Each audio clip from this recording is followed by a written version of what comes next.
दोस्तों नमस्कार। स्वागत है आप सभी का एमजीवी स्टडी पॉइंट यूट्यूब चैनल में। तो दोस्तों ओल्ड प्रीवियस एग्ज़ाम का पेपर लेकर के उपस्थित है और आज का हमारा पेपर है राजस्थान पुलिस परीक्षा 2014 का। तो ये पेपर 2014 का है और पुलिस परीक्षा का पेपर है।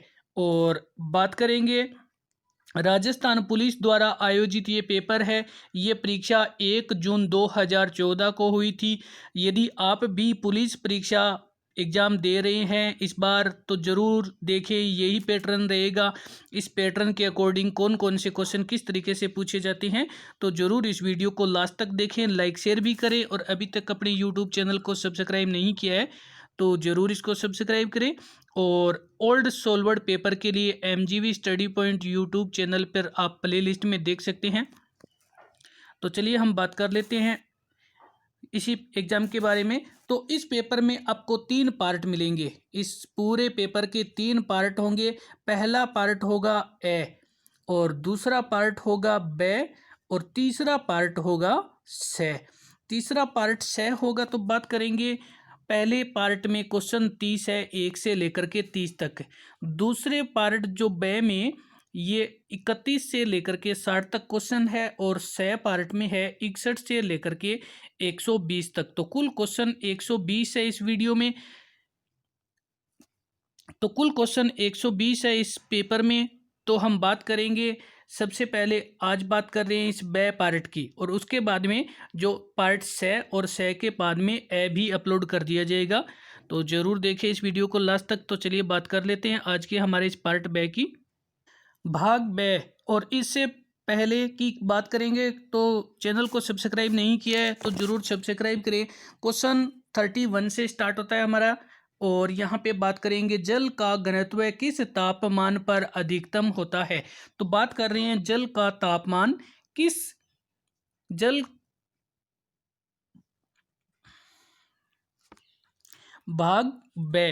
पुलिस भर्ती परीक्षा 2014 का ये पेपर है और इसका भाग बे जो और क्वेश्चन नंबर 31। क्वेश्चन 31 में बात करेंगे जल का घनत्व किस तापमान पर अधिकतम होता है। तो बात कर रहे हैं जल के घनत्व का और वो कौन से तापमान पे होता है। तो यहाँ पे हमारा आंसर है ऑप्शन सेकंड। 4 डिग्री सेल्सियस पर जल का घनत्व अधिकतम तापमान अधिकतम होता है। और चलते हैं बात कर लेते हैं। तो आगे हमारे पास क्वेश्चन नंबर है 32। क्वेश्चन 32 में निम्नलिखित कवियों का सही कालानुक्रम कौन सा है। तो बात कर रही हैं इनमें जो कवि दे रखा है और काल क्रम के अनुसार सबसे पहले कवि, फिर उसके बाद और फिर उसके बाद में। तो यहाँ पे हमारा आंसर है सेकंड कालिदास। कालिदास के बाद कबीर दास, कबीर दास के बाद में सूरदास, सूरदास के बाद में तुलसीदास और तुलसीदास के बाद में गालिब।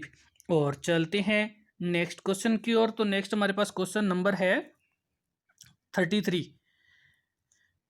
नेक्स्ट जो क्वेश्चन 33 में बात करेंगे भारतीय संविधान में संशोधन करने की प्रक्रिया का उल्लेख संविधान के किस अनुच्छेद में मिलता है।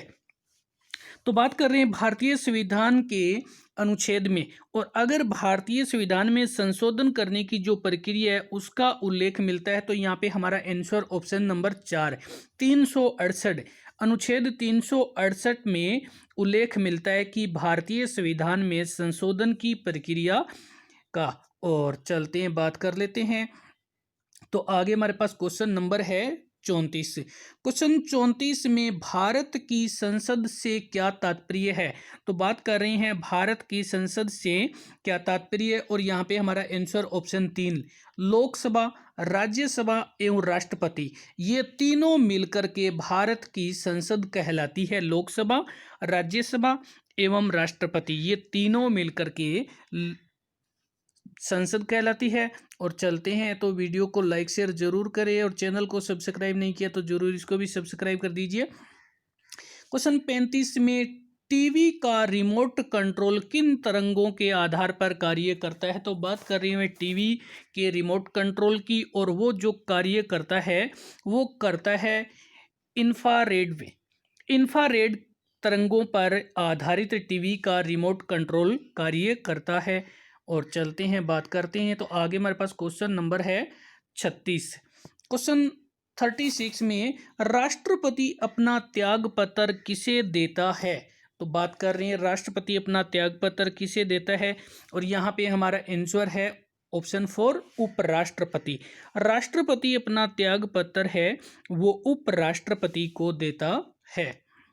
तो चलते हैं बात कर लेते हैं। तो आगे हमारे पास क्वेश्चन नंबर है 37।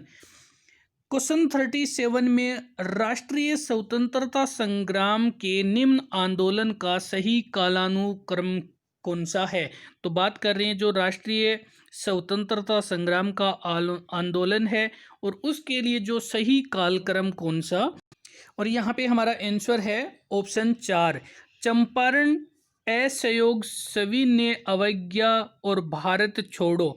सबसे पहले चंपारण आंदोलन हुआ था, उसके बाद में असहयोग आंदोलन, सविनय अवज्ञा आंदोलन और भारत छोड़ो आंदोलन। ये काल क्रमानुसार सही है।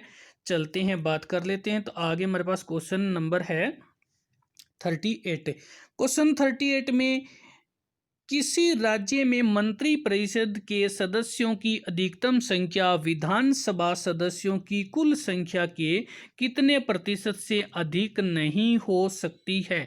तो बात कर रहे हैं मंत्रिपरिषद के सदस्यों की संख्या और अधिकतम जो संख्या विधानसभा के सदस्यों की कुल संख्या के कितने प्रतिशत से अधिक नहीं हो सकती है? तो यह है हमारा आंसर ऑप्शन सेकंड 15%। किसी राज्य में मंत्रिपरिषद के सदस्यों की संख्या अधिकतम संख्या विधानसभा के कुल सदस्यों की 15% से संख्या अधिक नहीं हो सकती है। और वीडियो को लाइक नहीं किया है, शेयर नहीं किया, तो जरूर इसको शेयर करें, लाइक करें। बात कर लेते हैं आगे हमारे पास क्वेश्चन नंबर है 39। क्वेश्चन 39 में गुप्त काल में व्यापारियों के प्रमुख को किस नाम से जाना जाता था? तो यहाँ पे हम बात कर रहे हैं गुप्त काल की, और जो व्यापारियों का प्रमुख होता था, हेड होता था, उसे किस नाम से जाना जाता है? तो यहाँ पे हमारा आंसर है ऑप्शन 3 सार्थवाह है। गुप्त काल में व्यापारियों के प्रमुख को सार्थवाह के नाम से जाना जाता है। और चलते हैं बात करते हैं। तो आगे हमारे पास क्वेश्चन नंबर है 40। क्वेश्चन 40 निम्न में से कौन सी वास्तविक मछली है? तो यहाँ पे हम बात कर रहे हैं जो वास्तविक मछली कौन सी है, और यहाँ पे हमारा आंसर है व्हेल मछली। व्हेल मछली है, ये एक सार्थक मछली है। और चलते हैं बात करते हैं। तो आगे हमारे पास क्वेश्चन नंबर है नेक्स्ट 41। क्वेश्चन 41 में राजस्थान में लोकसभा एवं राज्यसभा की मिलाकर के कुल कितनी सीटें हैं? तो अब हम बात कर रहे हैं राजस्थान में लोकसभा और राज्यसभा की कुल सीट कितनी है? तो यहाँ पे हमारा आंसर है ऑप्शन 4 35। राजस्थान में लोकसभा की 25 सीट है और राज्यसभा की 10 है, और दोनों को मिला दिया जाए तो ये बनती है 35, जो ऑप्शन 4 में दे रखी है। राजस्थान में लोकसभा एवं राज्यसभा की कुल सीटें 35 है, 25 लोकसभा की और 10 राज्यसभा की है। चलते हैं आगे बात करते हैं। तो आगे हमारे पास क्वेश्चन नंबर है 42। क्वेश्चन 42 निम्न में से कौन सा कथन सही है? आपको सही कथन चुनना है, और यहाँ पे हमारा answer option second 32 degree Fahrenheit एवं 0 डिग्री सेल्सियस समान तापमान है। 32 डिग्री फ़ारेनहाइट एवं 0 डिग्री समान तापमान है। चलते हैं बात करते हैं। तो आगे हमारे पास क्वेश्चन नंबर है 43। क्वेश्चन 43 महाभारत काल में पांडवों ने अपना अज्ञातवास विराट नगर में बिताया, और यह किस महाजनपद की राजधानी थी? पांडवों ने अपना अज्ञातवास है वो विराटनगर में बिताया था, और विराटनगर ये किस महाजनपद की राजधानी थी? तो यहाँ पे हमारा आंसर ऑप्शन 4 मत्स्य जनपद की राजधानी थी। ये मत्स्य जनपद की राजधानी थी। और चलते हैं बात करते हैं। तो आगे क्वेश्चन नंबर 44। क्वेश्चन 44 में हाल ही में बहुचर्चित स्वीप कार्यक्रम किस अभियान से संबंधित है?